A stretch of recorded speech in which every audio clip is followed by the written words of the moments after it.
Bonjour à tous, bienvenue à ce nouveau webinaire dédié à Mon Espace Santé, donc à destination des entrepreneurs cette fois-ci. Comme d'habitude, ce webinaire sera disponible en replay et on vous mettra également à disposition le support de présentation. N'hésitez pas à poser vos questions dans le chat. Et pour ce webinaire aujourd'hui, nous sommes donc avec Ella Gariani de la DNS et Julien Allard du GIE Sésame Vital. Je ne sais pas lequel de vous deux commence, mais je vous passe la main et puis bon webinaire à tous.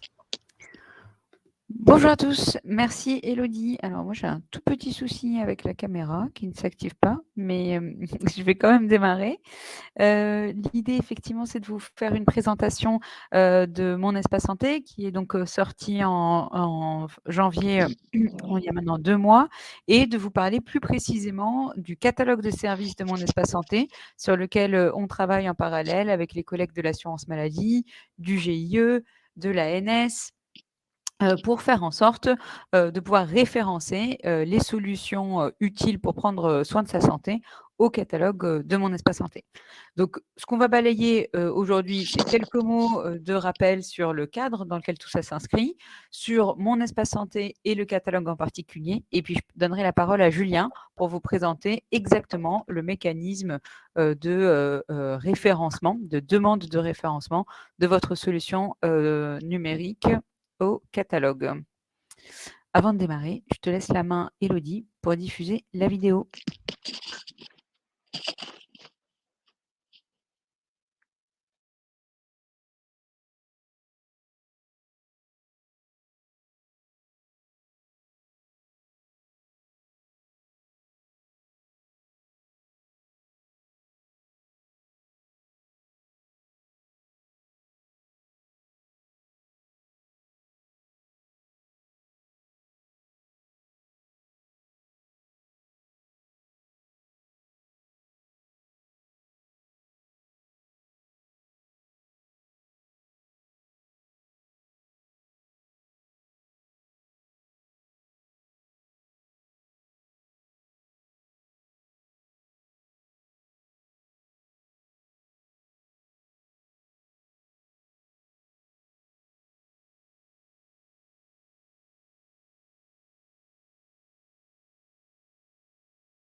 Bon, on a un souci avec la vidéo, je vous mets le lien dans le chat, mais effectivement, il n'y avait pas de son sur la vidéo. Donc, je vous partage le lien.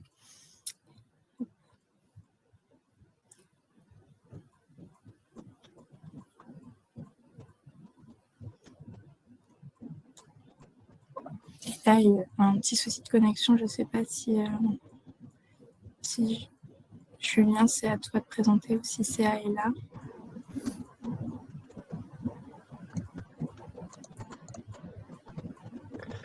Bonjour à tous. Non, c'est effectivement Ella qui doit prendre la main et elle c'est un problème de connexion. Elle va revenir dans quelques instants, je pense.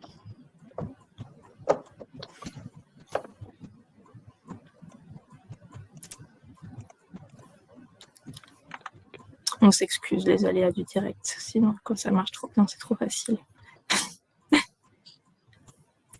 On a perdu Ella.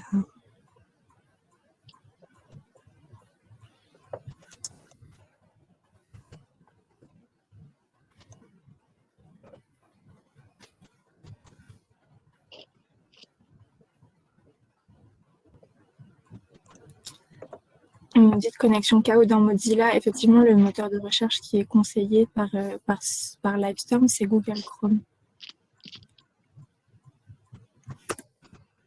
On n'a toujours pas Ella.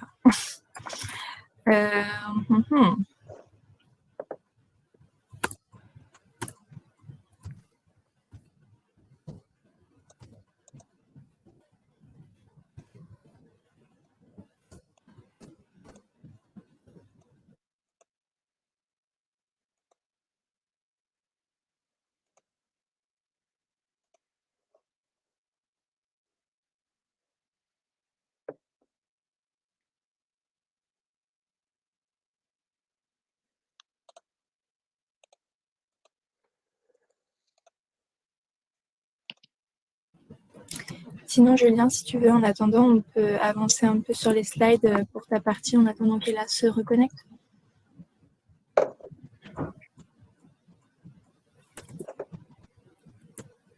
Absolument, oui, on peut faire ça.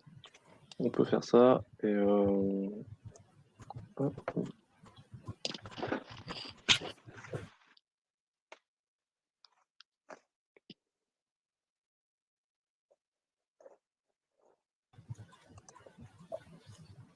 C'était là? Tout à fait. Ok, bon, Oui. je passe la main. Très bien. Désolée pour ce petit couac. Effectivement, donc désolé à tous pour ce contretemps. Donc Ella va revenir pour vous présenter un peu l'enjeu stratégique et ce que représente mon espace santé. Et donc moi, plus particulièrement, je vais vous présenter l'objectif qui vous intéressera peut-être derrière, c'est comment faire référencer votre solution ou votre service au niveau de mon espace santé.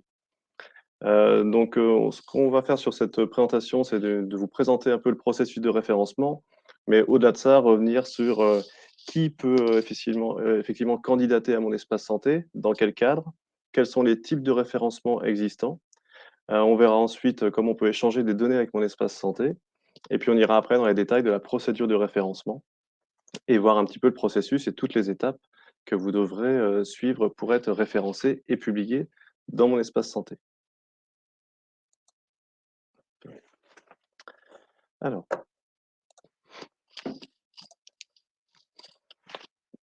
le catalogue de services, c'est une brique importante de mon espace santé. Donc, c'est vrai que vous n'avez pas eu l'introduction dès là, mais pour ceux qui ne connaissent pas mon espace santé aujourd'hui, mon espace santé a été lancé fin janvier.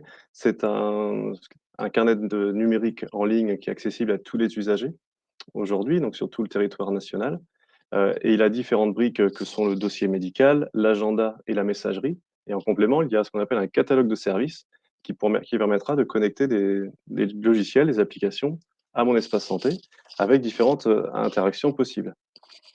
Aujourd'hui, pour être éligible et accéder au catalogue de services de mon espace santé, il y a quelques critères. Et ces critères, on peut les découvrir sur cette présentation. Un service, pour pouvoir être éligible à mon espace santé, il doit absolument s'adresser aux usagers.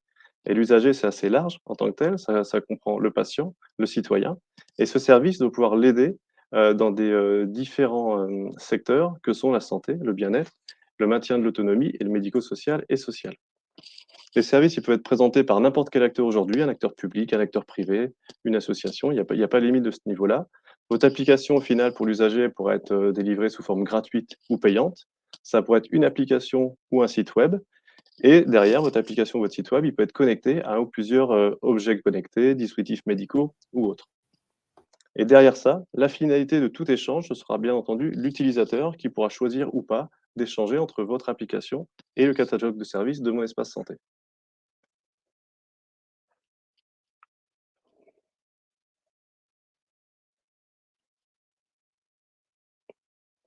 Alors,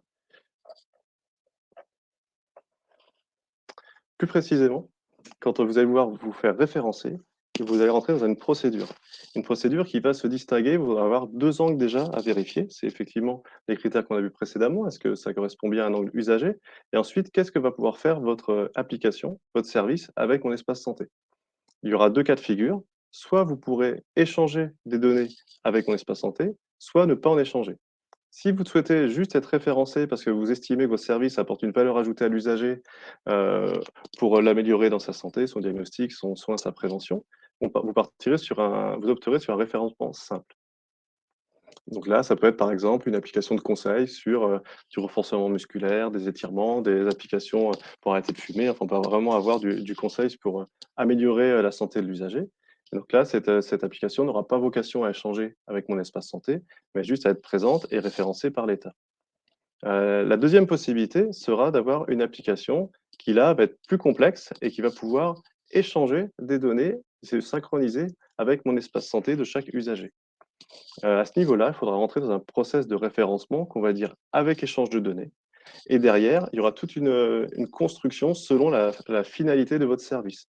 Quelle sera la finalité pour chaque échange de données? Est-ce que ça correspond bien à ce qui est indiqué dans la feuille de route, c'est-à-dire la prévention, le diagnostic, le soin, ou le suivi social ou médico-social? Et toutes ces finalités, bah, seront analysées complètement et on autorisera ou pas d'avoir un certain nombre d'échanges avec mon espace santé. Plus précisément, pour arriver à vous connecter à mon espace santé, il y aura un système d'appariement et un service d'échange qui va être mis en place. C'est ce qu'on va voir sur cette slide-là. Aujourd'hui, votre application aura le choix d'échanger de la donnée. Alors, quand on dit échanger de la donnée de santé, qu'est-ce qu'on entend par là? Ça peut être des documents, des mesures de santé, des différentes informations d'agenda. Et il y aura 2 sens possibles pour l'échange des données. Soit votre application, votre service, il va vouloir, lire des données de mon espace santé, les consommer. Donc là, ça va être un sens, mon espace santé vers votre service qui sera référencé et là, il pourra le faire selon les finalités qui ont été choisies lors de votre référencement et qui ont été déclarées et bien entendu vérifiées et validées par tout le référencement, mais ça, on le verra plus tard. Ou sinon, dans l'autre sens, ça peut être un système vous aurez la possibilité aussi que votre application puisse écrire directement dans l'espace santé de votre usager. Donc, c'est un sens d'alimentation, où là, ça sera depuis votre service qui écrira au niveau de mon espace santé, au niveau de l'espace santé, dans une des fonctionnalités SOC que sont l'agenda, le DMP ou autre. Et pour ce faire, il y aura bien entendu un système d'appariement pour apparier mon espace santé et la solution que vous proposez et que vous dédiez à l'usager.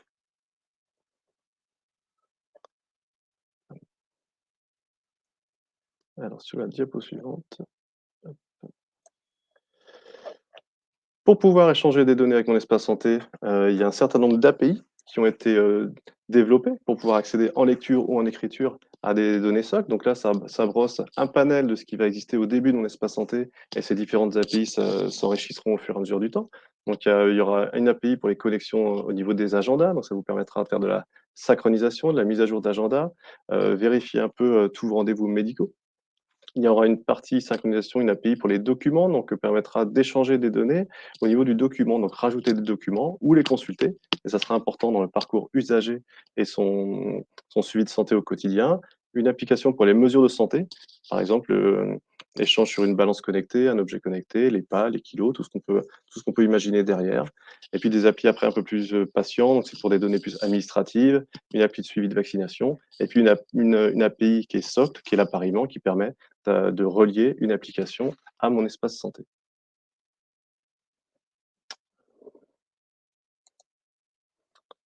Ensuite, on va rentrer directement dans le référencement et c'est peut-être intéressant, je vois qu'Ella est revenue, de revenir sur les fondamentaux et qu'est-ce que mon espace santé pour vous expliquer un peu tous les tenants et les aboutissants et après je vous propose de revenir directement, dans le sujet opérationnel qui est le référencement et ce que vous pourrez faire avec le GIE Sésame Vital.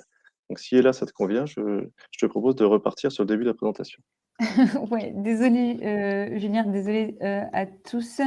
Effectivement, mon PC a planté en début de présentation, donc on est rentré dans le vif du sujet et merci Julien d'avoir pris, la main. L'idée, si ça vous va, pour faire un peu les choses dans le désordre, c'est qu'effectivement je rétropédale et revienne un tout petit peu pour fixer, le cadre du déploiement de Mon Espace Santé, vous raconter un peu là où on en est de façon générale sur le dispositif et vous dire quelques mots de comment est-ce que ça interagira avec éventuellement vos solutions une fois référencées. Je redonnerai du coup la main à Julien pour vous présenter de façon très explicite et concrète la façon dont demain vous pourrez faire référencer vos solutions au catalogue de Mon Espace Santé. Donc, l'idée de Mon Espace Santé, c'est que c'est un service qui est introduit par la loi OTSS de juillet 2019. Donc, cette loi, elle prévoit l'arrivée d'un nouveau service qui s'appelle Mon Espace Santé et qui s'inscrit dans la continuité du DMP, qui s'inscrit aussi dans on va dire les 15 ans d'apprentissage qu'on a eu autour du DMP et qui, du coup, n'ont pas, entre guillemets, résolu la situation des données de santé en France où en tant que patient, nos données sont chez notre radiologue, chez notre biologiste, à l'hôpital où on a été pris en charge ou bien chez notre médecin généraliste ou spécialiste. Mais globalement, nous, en tant que patient, on n'en a pas une copie et cette information n'est pas disponible aux différents professionnels qui nous prennent en charge. Donc, l'idée avec Mon Espace Santé, c'est un peu de mettre fin à tout ça et c'est l'ambition de façon générale de l'ensemble de la feuille de route du ministère pour le développement des usages du numérique en santé. Cette feuille de route, elle vise à mettre en place tous les prérequis qui sont nécessaires à la circulation fluide et sécurisée des données de santé qui sont utiles pour mieux soigner. Donc, ça passe par des référentiels socles qui disent de quel type de données est-ce qu'on parle, dans quel format d'interopérabilité elle doit être gérée, selon quels critères de sécurité. Ça passe par des référentiels, par des services socles également, qui vont permettre de changer de manière sécurisée, comme la messagerie, le DMP aussi, mais concernant les données d'ordonnance, la e-prescription, ça, c'est des services que, en gros, nous, puissance publique, on va mettre à disposition des acteurs qui développent des services numériques en santé, des logiciels principalement à destination des professionnels et des établissements de santé. Et puis, dans cette stratégie, il y a un volet vraiment très grand public avec Mon Espace Santé pour que chacun des citoyens puisse récupérer une copie des données de santé qui lui sont utiles pour être mieux soignés. Et dans cette plateforme Mon Espace Santé, on aimerait donner la main aux citoyens pour gérer leurs données de santé de façon générale, c'est-à-dire de gérer aussi les données de santé qui sont stockées, hébergées, gérées par des services tiers qu'il ou elle utiliserait. Et donc, c'est ça tout le catalogue dont vous parlez, Julien, à l'instant, c'est de faire en sorte d'abord que les personnes elles puissent découvrir la richesse de l'offre de services numériques qui sont utiles pour prendre soin de sa santé. Et puis, pour les services que la personne utilise, qu'elle puisse autoriser les échanges de données qui vont permettre d'améliorer les services qui sont rendus par les services référencés d'un côté, d'améliorer la personnalisation du service, par exemple, ou d'améliorer la disponibilité d'une information médicale importante à prendre en compte dans le contexte du service en question, et qui vont permettre aussi à la personne de récupérer petit à petit toutes ces données dans Mon Espace Santé pour les partager avec les professionnels qui interviennent dans sa prise en charge. Donc ça, c'est un peu l'ambition générale du dispositif. Cette ambition-là, elle s'inscrit dans une trajectoire globale qui est celle de la feuille de route, avec plusieurs actions du coup de transformation du secteur du numérique en santé dans son ensemble. Qu'est-ce que c'est concrètement que Mon Espace Santé et quel impact ça peut avoir pour vous en tant que responsable de produits à destination du grand public? C'est un peu l'objectif là de la présentation. Grosso modo, Mon Espace Santé, c'est un service qui est à destination des citoyens, des usagers, et qui implique les professionnels de santé dans le sens où c'est ces professionnels qui vont être amenés à alimenter Mon Espace Santé, voire à consulter les documents de leurs patients. C'est un service qui a été co-construit avec l'ensemble des acteurs de l'écosystème, beaucoup des usagers qui ont participé en direct à la conception du service, des représentants des usagers avec les associations de patients, mais également des professionnels de santé, des établissements de santé, des industriels du secteur avec qui on travaille régulièrement autour de la construction de ce dispositif, et en particulier dans le cadre du catalogue de services, puisque avec les collègues du GIE, ça fait maintenant 1 an qu'on travaille avec une trentaine d'éditeurs qui sont représentatifs de la diversité de l'offre des solutions numériques à destination du grand public et avec qui on co-construit ce catalogue de services le processus de référencement, les critères qui sont applicables dans le cadre du référencement. Donc ça, c'est mon espace santé. Vous pouvez d'ores et déjà l'activer. Il suffit d'aller sur monespacesanté.fr. Même si vous n'avez pas reçu le code provisoire de l'assurance maladie, vous pouvez directement activer votre compte et, entre guillemets, découvrir à quoi ça ressemble, voire y stocker vos documents de santé importants et utiles pour ne plus les perdre. Donc ça, c'est quelque chose qui est possible depuis le 31 janvier. On a dépassé à date le million de comptes activés et petit à petit, ces comptes vont être ouverts automatiquement jusqu'à la fin on va dire du premier semestre. C'est-à-dire que demain, mon espace santé, en fait, c'est vraiment un nouveau service public numérique. C'est un carnet de santé qui est ouvert à tous par défaut. Donc, chacun des citoyens va recevoir un courrier l'informant de l'arrivée de mon espace santé. Et si la personne ne s'oppose pas explicitement à la création du service, eh bien, ce nouveau service public lui sera mis à disposition et donc les professionnels pourront l'alimenter. Donc, pour faire en sorte que ce dispositif fonctionne, nous, côté État, côté assurance maladie, on a construit le service, on fait en sorte qu'il respecte les conditions de sécurité. Il est hébergé chez un hébergeur de données de santé, il respecte toutes les règles de l'état de l'art et ça, on a à nos côtés l'Agence nationale des systèmes d'information qui viennent auditer régulièrement nos activités pour s'en assurer et surtout les serveurs d'hébergement des données qui y sont stockées sont hébergés en France. Et ça, pour nous, c'était un enjeu crucial de souveraineté. Par ailleurs, on travaille sur le chantier avec les industriels. Donc, c'est en partie vous qui êtes des éditeurs de solutions à destination du grand public, mais c'est aussi les éditeurs qui développent des solutions à destination des professionnels et des établissements de santé, parce qu'il faut que leur logiciel respecte un certain nombre d'exigences pour pouvoir envoyer des messages sécurisés entre un professionnel et son patient, pour pouvoir envoyer des documents dans le dossier médical de mon espace santé. Donc, ce travail-là, c'est vraiment un chantier d'abord qu'on entreprend dans le cadre du Ségur de la santé, où on finance pour la première fois, c'est un investissement inédit, la mise à jour des logiciels de tous les professionnels de santé sur les 3 à 5 ans à venir. Donc, pour faire en sorte que ces professionnels, justement, ils n'aient plus aucun frein technique pour pouvoir échanger de manière sécurisée avec leurs patients. Ces professionnels, ils sont aussi partie prenante de l'aventure. D'abord, ils ont grandement contribué à la construction du dispositif et à la définition de ses règles de fonctionnement, mais aussi, demain, c'est eux qui participent à l'envoi systématique, massif des documents de santé de leurs patients via mon espace santé.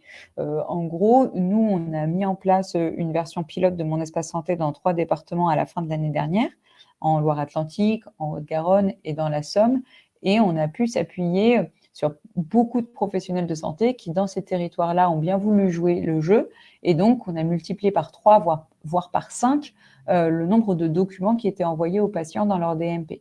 Donc, on a vraiment là un début de transformation globale du secteur qui fait que les citoyens, et c'est donc le dernier maillon de la chaîne, récupéreront systématiquement leurs données de santé dans mon espace santé. Ces informations-là, derrière, les citoyens ils pourront choisir de les partager avec les applications qui sont référencées au catalogue de services. Donc, mon espace santé, c'est principalement 4 fonctionnalités. D'abord, le dossier médical, où je vais pouvoir stocker moi-même les documents de santé utiles, mais aussi où les professionnels pourront m'envoyer mes documents de santé. Dans ce profil médical, il y a aussi un espace de libre expression à la main du patient, où je vais pouvoir saisir, entre guillemets, mes données d'anamnèse, c'est-à-dire mon historique médical, mes antécédents médicaux, mes antécédents familiaux, mes traitements en cours, mes allergies. Et cette information-là, elle a vocation à être partagée avec les professionnels qui me prennent en charge en amont d'une consultation ou d'un séjour à l'hôpital pour faire en sorte que les personnes qui interviennent dans mon équipe de soins aient les informations utiles et nécessaires pour bien me soigner. La deuxième fonctionnalité qui est aujourd'hui disponible dans le service Mon Espace Santé, c'est la messagerie sécurisée qui, en fait, vient s'inscrire dans l'espace de confiance qu'on appelle MS Santé, qui est un mécanisme qui permet aujourd'hui aux professionnels de santé d'échanger entre eux selon des règles de sécurité qui permettent de garantir la confidentialité de leurs échanges, on va dire, dématérialisés. Donc, cette messagerie MS Santé, elle est pas mal déployée aujourd'hui. Par exemple, quand un laboratoire de biologie va envoyer un résultat d'examen au médecin prescripteur, généralement, il va le faire via la messagerie sécurisée de santé. Donc, elle a été mise en place historiquement pour éviter que les acteurs de santé ils échangent entre eux via des messageries type Gmail, Yahoo ou autres, dont on sait que le modèle économique est basé sur l'exploitation des données qu'elles font transiter. Donc là, l'idée, c'était de se dire, on met en place un mécanisme d'échange entre professionnels qui est plus sécurisé, qui est plus protecteur en termes de confidentialité des données qu'elles font transiter. Et nous, on pousse l'exercice un tout petit peu plus loin avec Mon Espace Santé, en permettant à ces mêmes professionnels d'échanger dans les mêmes conditions de sécurité avec leurs patients aussi. Ça a vraiment été un des apprentissages de la crise Covid. On a vu les échanges dématérialisés se démultiplier, notamment avec les différents confinements, entre les professionnels de santé et leurs patients. Et du coup, là, l'objectif, c'est de leur offrir une alternative qui n'engage pas leur responsabilité médico-légale, avec une façon de garantir la confidentialité de leur correspondance avec les patients qui prennent en charge. Donc ça, c'est la deuxième fonctionnalité, on va dire nouvelle, dans le contexte de Mon Espace Santé.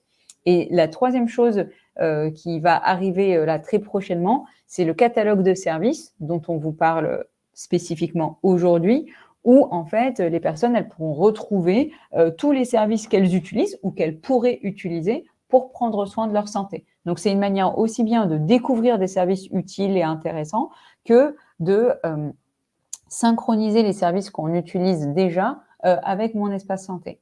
Et donc là, on va rentrer dans le détail de ce catalogue de services, mais il faut que vous vous imaginiez, c'est vraiment un dispositif carrément nouveau. C'est complètement inédit de mettre à la main des citoyens, des patients, la possibilité d'échanger leurs données de santé entre guillemets validées avec un caractère médical validé, puisque la plupart des documents sont directement alimentés par les professionnels de santé, avec les différentes applications qu'elles utilisent. Donc cette stratégie de plateforme où on met à disposition des API d'exposition des données de santé à caractère personnel à destination des acteurs de l'écosystème et soumis à l'autorisation et au consentement du patient concerné, ça c'est complètement nouveau, c'est complètement inédit et c'est ça qu'on s'attache à construire avec les collègues du GIE.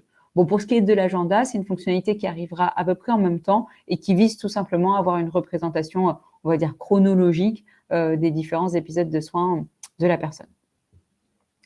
Si je ne vais pas zoomer dans les slides suivantes parce que je vous ai dit le plus gros du sujet, mais juste sur la partie dossier médical, c'est aussi bien donc les documents de santé au format PDF ou au format CDA qu'on va retrouver dans Mon Espace Santé. C'est des documents qui, en réalité, sont stockés dans le DMP. Donc, on n'a pas jeté le DMP, entre guillemets. On en a fait une brique centrale de stockage et de partage des données de santé. Simplement, cette brique, elle passe en back-office de Mon Espace Santé. Les professionnels continuent à l'alimenter et les patients peuvent consulter le contenu à travers le dossier médical de Mon Espace Santé.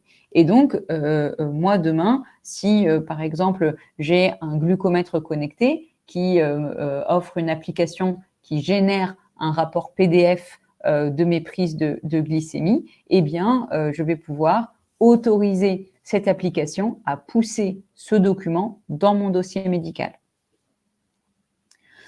Enfin, pareil, la messagerie, je vous ai expliqué la façon dont elle fonctionne. L'idée, c'est de faire en sorte que les patients puissent échanger en toute sécurité avec les professionnels qui les prennent en charge. Juste 2 éléments de contexte à avoir en tête sur cette messagerie. Tout d'abord, les échanges ne peuvent être initiés que par un acteur de soins. Donc, ce n'est pas possible pour moi, en tant que patient, d'écrire à n'importe quel professionnel de santé en France. C'est que le patient qui initie l'échange. Et de l'autre côté, deuxième élément important à retenir, on a tous une messagerie sécurisée Mon Espace Santé qui est basée sur notre INS. Donc, c'est grosso modo le matricule INS @patient.mssanté.fr qui permet à n'importe quel professionnel de nous écrire à cette adresse. Donc, à partir du moment où on aura des INS massivement déployés dans les logiciels des professionnels, pour eux, il suffira de cliquer sur le bouton « Envoyer un message à ce patient » et l'adresse pourra être générée automatiquement pour envoyer un message au patient. L'agenda, je ne vais pas m'étendre. Comme je vous disais, c'est juste une représentation chronologique des différents événements de santé. Et l'objectif, c'est de pouvoir avoir les événements de santé passés, mais aussi les événements de santé futurs, avec notamment les rappels associés. Et donc ça, va y avoir 3 manières de l'alimenter. Soit c'est moi en tant qu'utilisateur qui l'alimente directement, soit c'est l'assurance maladie qui me met des rappels de type prévention, par exemple, et qui me rappelle les dates de campagne de vaccination contre la grippe, par exemple. Soit c'est une application que j'utilise, soit un portail d'établissement qui va me partager les différentes étapes de mon parcours de soins, soit une application de prise de rendez-vous qui va du coup me rapatrier tout mon historique de mes rendez-vous passés et à venir. Et c'est ça les 3 canaux d'alimentation de l'agenda dans mon espace santé. Soit moi-même, soit l'assurance maladie sur les données, on va dire, de type santé publique, prévention, soit les applications que j'aurais autorisées à alimenter mon agenda. Pour ce qui concerne le catalogue de services, l'objectif, c'est de permettre aux citoyens de prévoir des interactions entre les services, on va dire, référencés au catalogue qui lui paraissent utiles ou qu'il utilise déjà, avec les données qui sont stockées dans mon espace santé. Du côté des acteurs de l'écosystème, c'est pour vous une manière de créer des usages sur la base des données que les patients pourront consentir à vous partager. Ça peut être aussi bien une personnalisation du service, une récupération des documents historiques pour améliorer, par exemple, une analyse, un diagnostic ou voire une recommandation de traitement. Voilà, ça peut être tout type de service qui se base sur les données que les citoyens pourront consentir à vous partager. Tout à l'heure, Julien présentait les premières API cœur de mon espace santé. Et donc, autour de ces API-là, vous pourrez proposer des services à valeur ajoutée aux utilisateurs de vos services. Et enfin, le fait d'être référencé au catalogue de services, c'est aussi une manière c'est une sorte de garantie, de tampon qui dit que vos applications, votre service, il est bien conforme à un ensemble de règles éthiques, techniques, de sécurité qui auront été vérifiées à l'occasion du processus de référencement dont Julien vous parlera tout de suite après. En gros, comment savoir si on est concerné ou non par le catalogue Mon Espace Santé? D'abord, le plus important, c'est que votre solution, elle s'adresse à destination des patients, des usagers. Seules les applications qui sont utilisées par les patients, par les usagers, ont vocation à être référencées au catalogue de services. Les applications référencées, ça peut être aussi bien des applications publiques que privées, et ça peut être aussi bien des applications purement santé sanitaire que bien-être et médico-social. Et elles peuvent être du coup payantes ou gratuites. Elles peuvent être raccordées elles peuvent être DM ou pas, et elles peuvent être raccordées à un objet connecté ou non. Donc c'est assez inclusif. Pour vous, concrètement, à quoi est-ce que ça sert d'être référencé? D'abord, ça permet à votre solution d'être visible pour tous les utilisateurs qui auront activé Mon Espace Santé, et donc de gagner en visibilité, en activation et en acquisition éventuellement. C'est aussi une façon de démontrer votre engagement, votre conformité au catalogue de services, donc d'apporter des garanties à vos utilisateurs concernant le mode de fonctionnement de votre application. Et enfin, c'est concrètement des échanges de données qui pourraient apporter de la valeur au service que vous rendez sur la base des données que l'utilisateur, le citoyen, acceptera d'autoriser entre Mon Espace Santé et votre service. Et donc, je te redonne la parole, Julien, je ne sais plus où est-ce que tu en étais, pour parler de concrètement comment est-ce que vous pouvez faire en sorte que votre application soit référencée. Merci Ella. Bah, je vais reprendre effectivement donc la partie comment se faire référencer, mais comme maintenant bah, Ella vous a bien présenté le contexte, que ce que c'était mon espace santé et plus précisément le catalogue de services, je vais rebrosser rapidement les premières slides qu'on a vues tout à l'heure pour que vous repreniez un peu dans le contexte que effectivement aujourd'hui pour postuler à mon espace santé, votre application, votre service, il doit bien s'adresser aux usagers. Ça, vous pouvez être une entreprise public ou privé. Vous pouvez proposer une solution qui est gratuite ou payante. Elle peut être sous forme d'application, de site web. Tout ça pour rentrer dans ce catalogue de services et alimenter, donner des possibilités à l'utilisateur final, tout en gardant qu'en l'esprit que derrière, chaque utilisateur aura le choix ou non d'utiliser un service et pourra consentir de manière libre et vraiment éclairée quelles données il échangera. Ça sera très important au niveau du succès de mon espace santé. Euh, Pour, se référencer donc directement dans le catalogue de services, donc effectivement, il y aura 2 types de cas de figure. Soit votre application, elle propose des échanges de données de santé, soit elle n'en propose pas et à ce moment-là, il y aura 2 parcours différents. Tout simplement, vous imaginez bien que la complexité d'une application avec échange de données demandera plus de vérification. Enfin, aura des niveaux de conformité à suivre sur des niveaux d'échange de données, alors qu'il n'y en aura pas dans une application sans échange de données. Donc le référencement simple vous permettra d'être affiché, d'avoir quand même ce label, de l'État qu'expliquait Ella tout à l'heure, qui permet de voir que votre application elle respecte quand même un certain nombre de critères d'éthique ou de sécurité. Ça peut être du conseil, donc voilà, on a un exemple sur, le renforcement musculaire pour la santé du dos, mais ça peut être des millions de conseils existants. Et si vous souhaitez aller plus loin et que vous avez une solution qui a une vraie valeur ajoutée pour l'utilisateur à échanger de la donnée avec mon espace santé, là, il faudra rentrer sur un parcours de référencement avec échange de données, où il y aura un certain nombre de critères qui seront vérifiés, mis en place. On validera bien entendu la finalité de chaque action et chaque échange de données devra avoir une finalité précise et un objectif particulier qui respecte un cadre. Donc, bah, ça doit être dans l'aide à la prévention, le suivi du diagnostic, le soin, le suivi médico-social et social. Rapidement toujours, donc pour pouvoir, interagir avec mon espace santé, il y aura 2 sens de possible, donc le sens de la lecture finalement et le sens de l'écriture. Donc, le service Mon espace santé, pourra apporter envoyer des informations vers l'application de l'usager pour lire un certain nombre d'informations qui sont présentes dans mon espace santé et inversement, votre service, pourrait écrire directement, au sein de mon espace santé, donc ça, c'est plutôt un mode d'alimentation pour rajouter des commentaires, des dossiers, des documents médicaux, des PDF ou autres à vocation usagée. Voilà, donc on reprend un peu la boucle de ce qu'on a vu en première partie et ce qu'elle a précisé. Pour ce faire, il y a différentes API qui seront mises à votre disposition pour pouvoir connecter votre service à mon espace santé, donc les différentes API qu'expliquait Ella tout à l'heure. D'autres API arriveront au fur et à mesure du temps pour compléter un peu le dispositif. Il y a une API socle qui sera vraiment celle d'appareillement, qui permettra de connecter mon espace santé à votre application, donc avec forcément une réconciliation d'identité entre l'identité de mon espace santé et l'identité de votre application que l'usager utilise, et derrière un choix de différentes API et qui vont être aussi motivés. Vous voulez utiliser tel type d'API et faire tel type d'échange de données, ben nous on sera très regardant sur la finalité apportée derrière à l'utilisateur.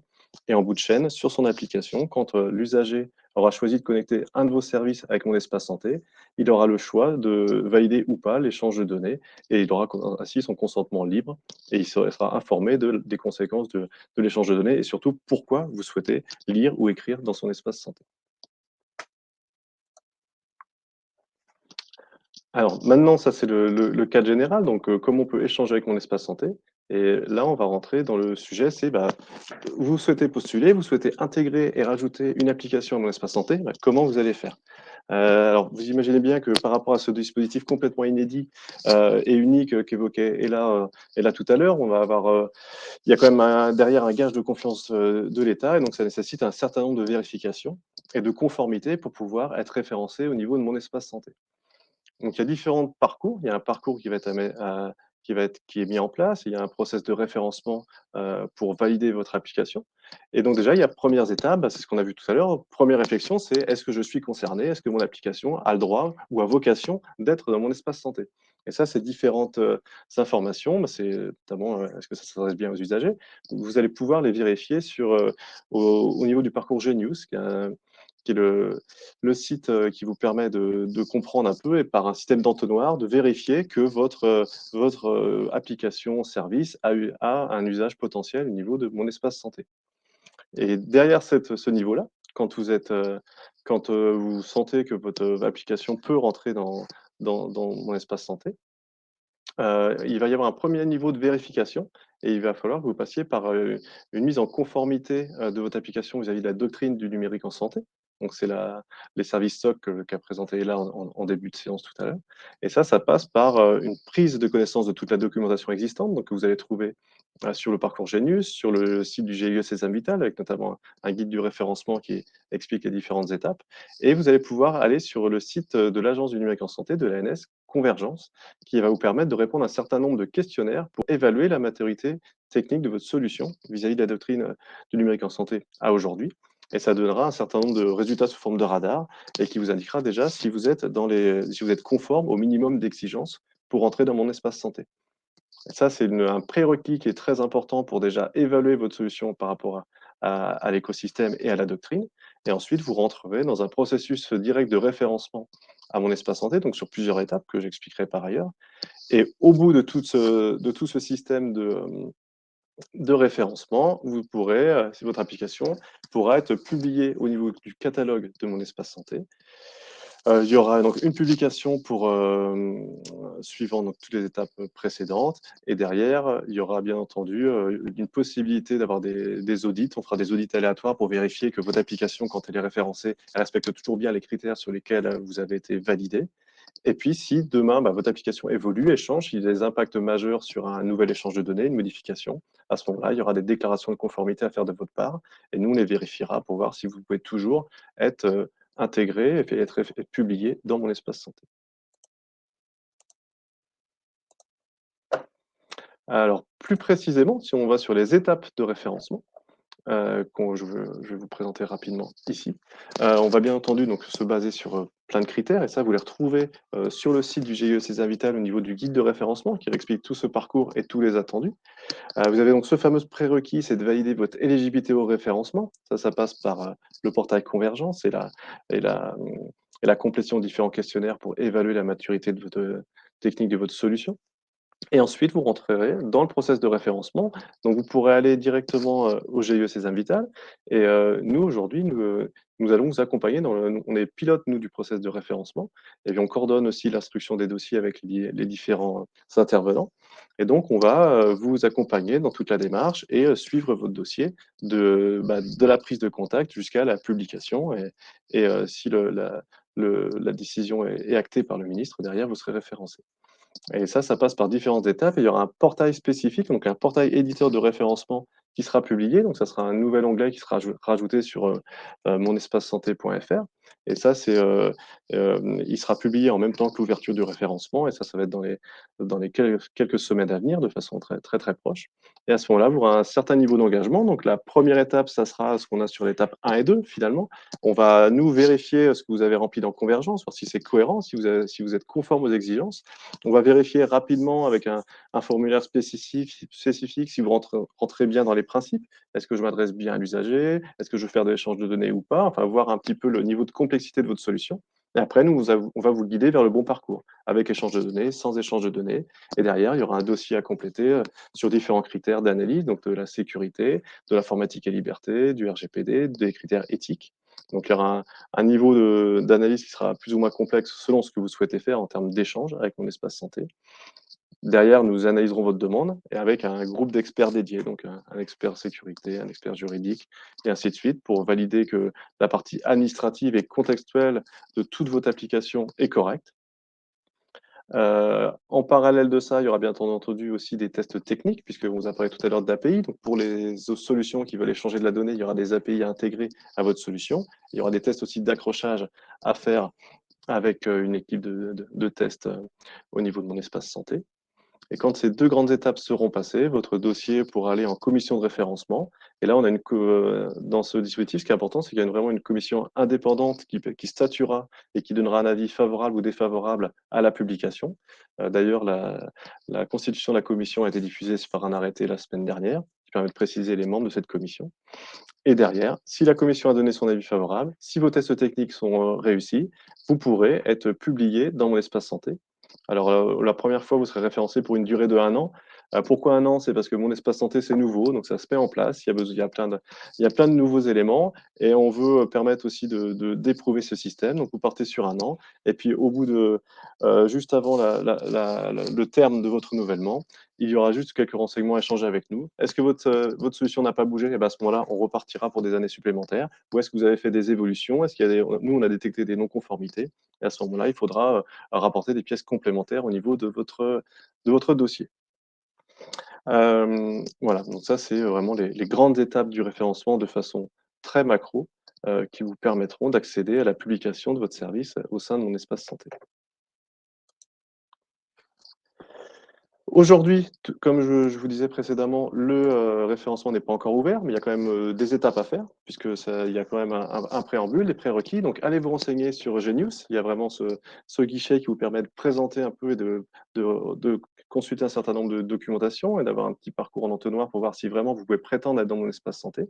Et contactez-nous, venez sur le portail du GEC Invital, où vous pourrez avoir un certain nombre d'informations, et notamment le guide du référencement, qui vous permet de rentrer plus précisément dans toutes les étapes et de comprendre vraiment ce que vous aurez à faire pour être référencé.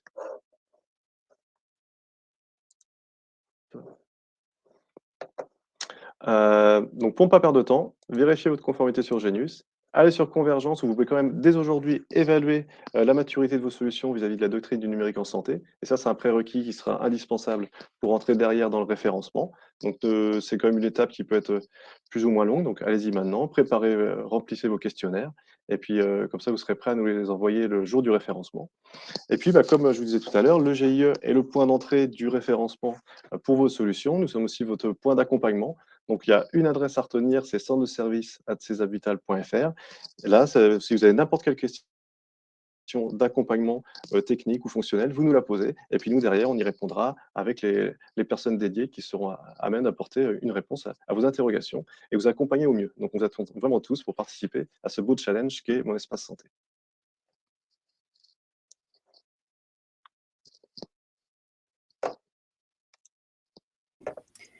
N'hésitez pas, si vous avez des questions, à nous les poser dans le chat. On est là avec Julien pour y répondre.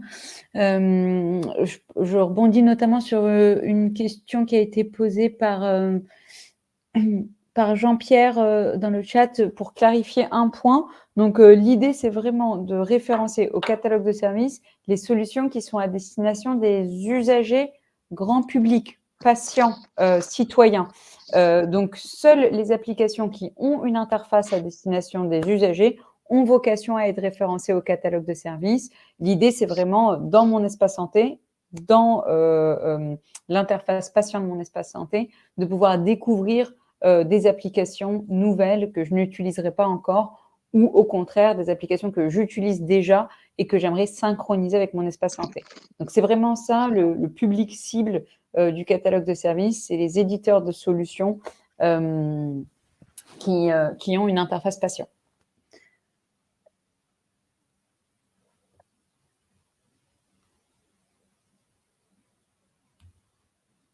N'hésitez pas, on peut encore prendre 5 minutes si vous avez des questions qui vous viennent.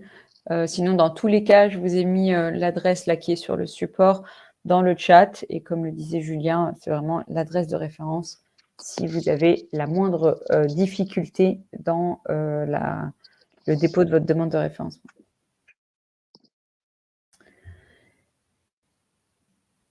Les remboursements de prestations RO seront-elles à disposition sur Mon Espace Santé? Donc oui, c'était déjà le cas dans le cadre du DMP.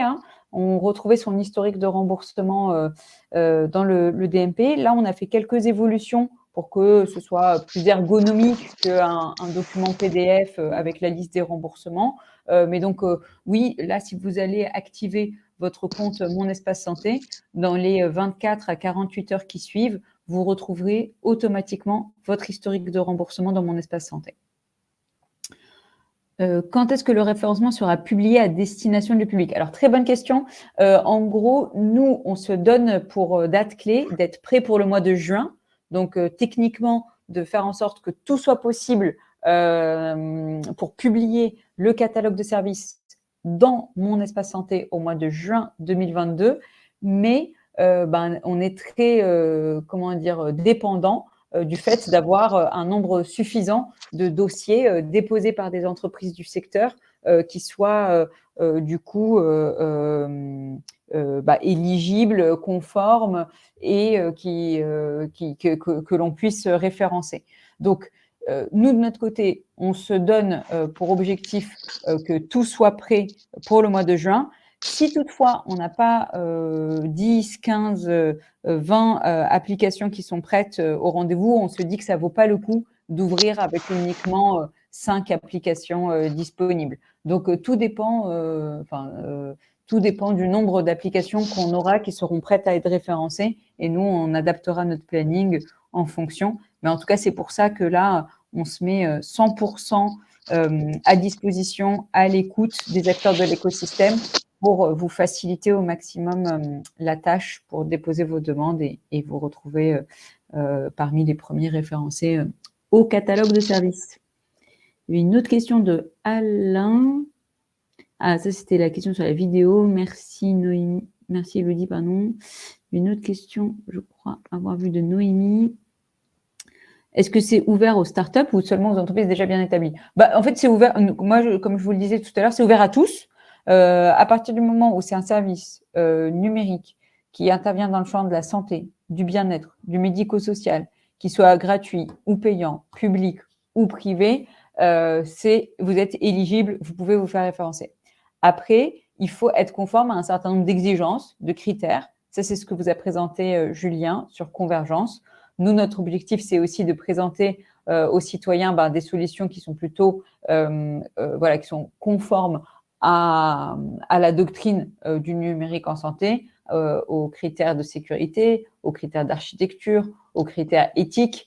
Donc, je vous invite vraiment à aller vérifier ces critères qui sont aujourd'hui publiés sur Convergence, à commencer à répondre aux questions. Et nous, dans tous les cas, on est vraiment à votre disposition, même pour mieux expliquer les critères, faire en sorte qu'ils soient plus clairs, plus faciles à comprendre, plus faciles à atteindre aussi. On est vraiment là pour ça, mais on se doit de vérifier un certain nombre d'exigences avant de pouvoir rendre les services disponibles dans le catalogue. Souvent, je dis, on le fait aussi pour les éditeurs qui sont conformes. C'est-à-dire que même vous, si vous êtes conforme aux exigences, pour vous, c'est une vraie gage de garantie de qualité que d'être référencé. Alors que si, en fait, c'était ouvert aux 80, entre guillemets, même pour vous, ça veut dire que votre service, il pourrait être à côté de quelque chose de moins sécurisé, de moins performant, de moins intéressant pour le patient. Donc, c'est aussi un vrai gage de qualité, une vraie garantie de confiance que d'être référencé au catalogue. Pour vous comme pour les citoyens. Je crois avoir vu une autre question. Ah oui, Claude. Et plus tard, les remboursements RC des mutuelles complémentaires. Ah oui, vous voulez dire pour l'historique de remboursement. Alors, en toute sincérité, ce n'est pas un chantier qui est en cours aujourd'hui. Donc, je ne saurais pas vous répondre. Peut-être que plus tard, effectivement, on affichera cette information. Mais aujourd'hui, on n'a pas d'action dans notre roadmap produit autour de la récupération des remboursements des mutuelles.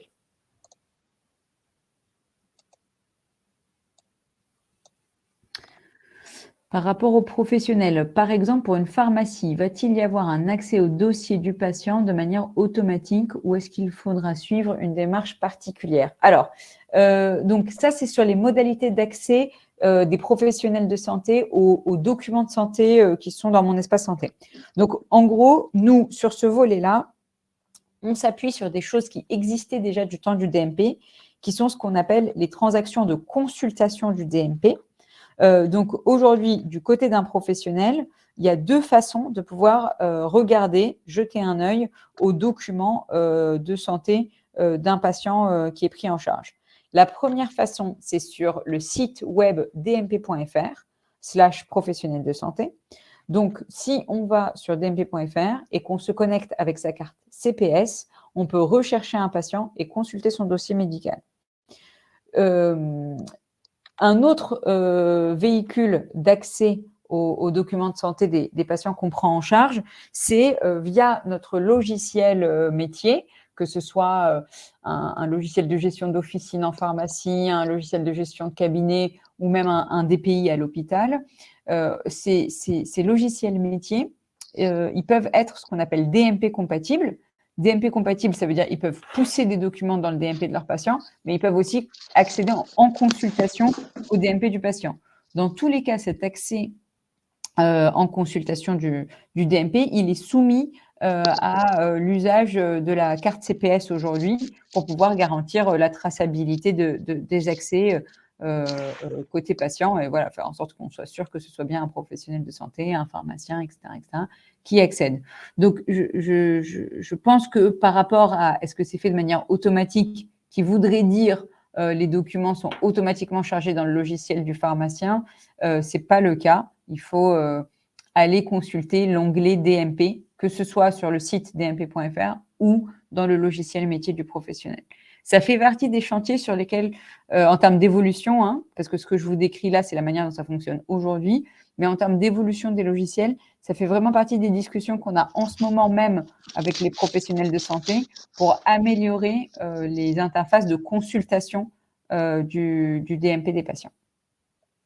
Donc, on verra si demain c'est automatique, mais aujourd'hui, il faut soit aller sur dmp.fr, soit sur l'onglet DMP dans le logiciel DMP compatible. Voilà, je crois qu'il y avait une autre question ailleurs. Ah bah c'est bon, celle-ci, on y a déjà répondu.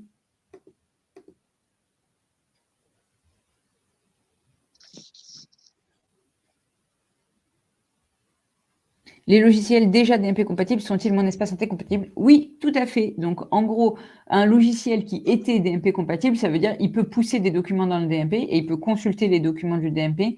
Ben, là, du côté du professionnel, c'est exactement pareil. Son logiciel peut continuer à alimenter mon espace santé et le professionnel peut continuer à consulter via les mêmes interfaces les documents qui sont stockés dans le DMP. En gros, nous, vraiment, il faut s'imaginer, mon espace santé, c'est un service à destination des usagers qui expose le contenu du DMP. Donc, les logiciels qui étaient compatibles avec le DMP sont compatibles avec mon espace santé. Voilà, n'hésitez pas si vous avez encore quelques questions. On s'était donné jusqu'à 15h30. On a été assez rapide, donc vraiment, n'hésitez pas.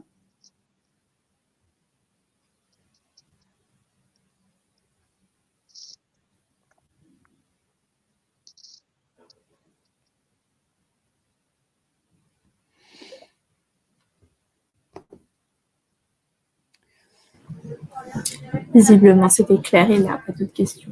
Ouais, très bien. Bah, merci à tous. Merci à toi, Élodie. Merci, Julien. Et donc, pour nous, l'idée, hein, au fil de l'eau, c'est de répéter ces présentations pour que voilà, tout le monde soit en capacité de déposer un dossier de demande de référencement. Et plus on avancera, plus on sera de plus en plus précis dans les éléments qu'on vous partage. Là, l'idée, c'est de faire une présentation générale, mais au fil de l'eau, on vous donnera de plus en plus d'infos. Eh bien, merci à tous et puis à très vite et bon courage pour le référencement. Merci à tous. Le support de présentation n'est pas... Oui, elle n'est pas encore en ligne, mais je la mets dans l'après-midi. Merci à tous, à très vite. À bientôt.